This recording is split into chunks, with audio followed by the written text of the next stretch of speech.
জনরোষের মুখে পালিয়ে গেলেন কলকাতা চিত্রনায়িকা ঋতুপর্ণা। পশ্চিমবঙ্গের আর.জি. কর কাণ্ডের পর রাত দখল কর্মসূচিতে যোগ দিতে গিয়েছিলেন অভিনেত্রী ঋতুপর্ণা সেনগুপ্ত। শ্যামবাজার পাঁচ মাথার মোড়ে গিয়েই প্রবল বিক্ষোভের মুখে পড়তে হয় তাকে। টলিউডের অন্যতম জনপ্রিয় অভিনেত্রী গাড়ি থেকে নামতেই শোনা গেল গো ব্যাক স্লোগান। তারপর তিনি প্রতিবাদে অংশ নেওয়ার চেষ্টা করেন, তবে পরিস্থিতি নিয়ন্ত্রণের বাইরে চলে গেলে দ্রুত অভিনেত্রীকে গাড়িতে তোলা হয়।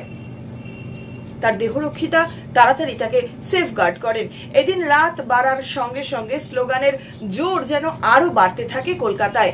14ই আগস্টের মতন শ্যামবাজারেও এই দিন প্রচুর মানুষ ছিল, তাদের হাতে মোমবাতি এবং প্ল্যাকার্ড ছিল। হঠাৎই ঋতুপর্ণা এসেছেন শুনেই চিৎকার করে ওঠেন সকল আন্দোলনকারীরা।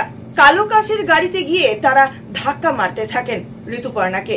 এই সময় সাংবাদিকদের ঋতুপর্ণা জানান, একজন সাধারণ মানুষ হিসেবে এই দিন আন্দোলনে যোগ দিতে এসেছিলেন তিনি, কিন্তু কেন এমন বিক্ষোভের মুখে তাকে পড়তে হলো তা স্পষ্ট নয়। এর আগে 14ই আগস্ট যখন রাত দখল হয় তখন দেশে না থাকার কারণে তিনি যোগ দিতে পারেননি। তবে 2 দিন পর প্রতীকী প্রতিবাদ জানাতে শঙ্খ বাজাতে গিয়ে চরম কটাক্ষের শিকার হন ঋতুপর্ণা সেনগুপ্ত। সেই ঘটনার পর 4 সেপ্টেম্বর যখন ফের রাত দখলের ডাক দেওয়া হয় আর.জি. করে নির্যাতিতার বিচার চেয়ে, তখন আন্দোলনকারীদের পাশে দাঁড়াতে এসেছিলেন এই অযোগ্য অভিনেত্রী, কিন্তু তাকে সেখানে গ্রহণ করলো না সাধারণ মানুষ।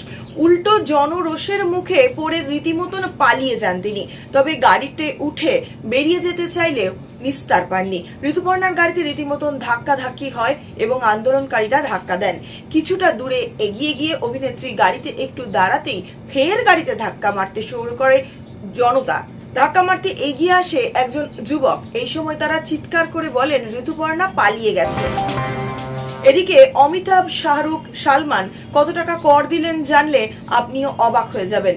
2023 সালে একাই 2500 কোটির ব্যবসা দিয়ে বলিউডের হাল ফিরিয়েছিলেন শাহরুখ খান। করোনোত্তর পর্বে ডুবন্ত বলিউডের রাস একা হাতে টেনেছেন তিনি। 50 ঊর্ধ্ব অভিনেতার কেরামতি দেখে প্রাণে ফিরে পেয়েছিল বলিউডের নবীন প্রজন্ম।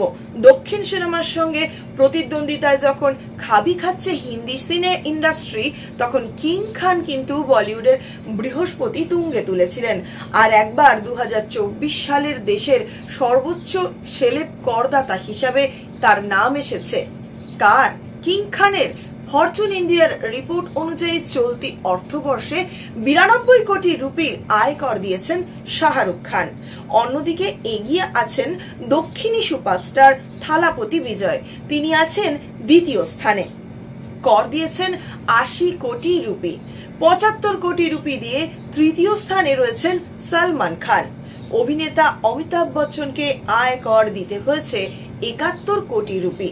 সেলিব্রিটি ক্রিকেটার বিরাট কোহলি অবশ্য সেলেব আয়করদাতার তালিকায় কিছুটা পেছনেই রয়েছে। এবার 66 কোটি রুপি কর দিতে হয়েছে বিরাটকে। অজয় দেবগনকে দিতে হয়েছে 42 কোটি রুপি। তারপরেই রয়েছে মহেন্দ্র সিং ধোনির নাম। প্রাক্তন ক্রিকেটার 38 কোটি রুপি আয় কর দিয়েছেন। 23-এর বক্স অফিসে ঝড় তুলে দেওয়া অ্যানিমালের স্টার রণবীর কাপুরকে অবশ্যই আরো কম আয়কর দিতে হয়েছে 34 কোটি রুপি।